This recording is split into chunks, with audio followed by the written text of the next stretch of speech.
দেখো জ্যাকেটটা অনেক সুন্দর, আমার না পছন্দ হয়েছে, বিশ্বাস করো।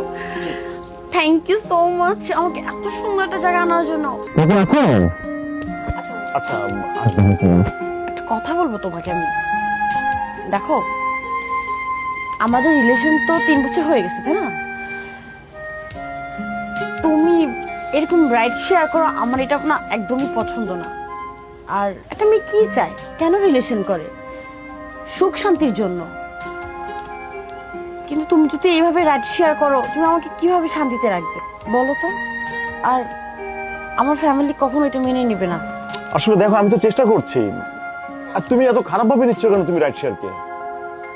তুমি কি জানো, মানে যারা জব করে তারাও কিন্তু তোমার জবের পাশাপাশি রাইড শেয়ার করে। তাছাড়া আমি তো কোনো চুরি করি প্রতিনিয়ত 2-1টা কোম্পানি ইন্টারভিউ দিছি। কোনো কোম্পানি বলছে যে ভাই টাকা লাগবে 10 লাখ, কোনো কোম্পানি বলছে ভাই আপনার মানে সরকারি চাকরি গ্রান্টার লাগবে, কিভাবে চাকরি পাবো? আমি তো চেষ্টা করে যাচ্ছি আমার মতন। আমি না পেরে একদম কি করব, বসে থাকা তো যাবে না, তাই আমি মানে রাইড শেয়ার করি। 3 বছর হয়ে গেছে, এর মধ্যে কি তুমি জবই পাও নাই? শুনলাম এত ইন্টারভিউ দিছো। আর তাছাড়া আমার আর সম্ভব না তোমার সাথে থাকা। আদারওয়াইজ আমার বাসা থেকে খুব প্রেশার দিচ্ছে। আর ছেলে পক্ষ দেখছে, আমাকে পছন্দ করছে। অবশ্য সে তোমার মতন রাইড শেয়ার করে না।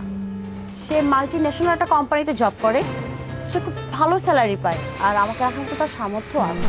তুমি ঢাকা ইউনিভার্সিটি স্টুডেন্ট, ওখান থেকে পাশ করে বেরিয়েছো। গত 3 বছরে তুমি রাইড শেয়ার ছাড়া আর কিছু করতে পারো না, একটা জবও খুঁজে পাও না।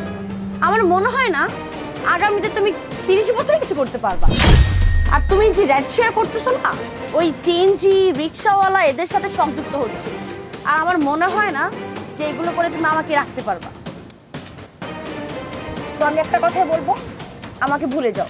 কারণ এইভাবে আমি তোমার সাথে রিলেশন টিকিয়ে রাখতে পারবো না। আমার ফিউচার আছে, মন খারাপ করার কিছু নাই। আমরা বাস্তবতায় বিশ্বাসী। এটাই শেষ দেখা। খোদা হাফেজ। বৃষ্টি শোনো, তুমি আমাকে ছেড়ে যেতে পারো না বৃষ্টি।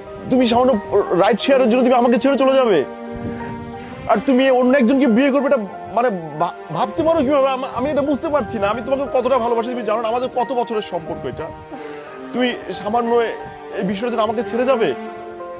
আমি তোমাকে ছাড়া বাঁচতে পারবো না। তুমি শোনো আমার কথাটা শোনো। তুমি বসো। ছাড়ো, আমার কথাটা শোনো বৃষ্টি।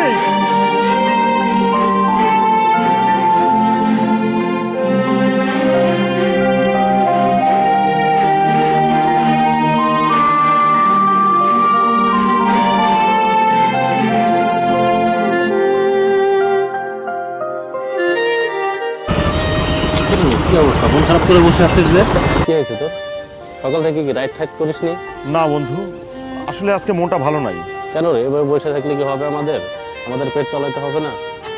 ঘর ভাড়া দিতে হবে, চলতে হবে। সেটা ঠিক আছে রে বন্ধু, এটা ছাড়া তো আর কিছু নাই। কিন্তু তোর যাই হোক, আজকে মনটা অনেক খারাপ। তুই যা। তোর কি আর করার, দেখ আমার তারা আছে একটু। ওকে বন্ধু, আল্লাহ হাফেজ, দেখা হবে।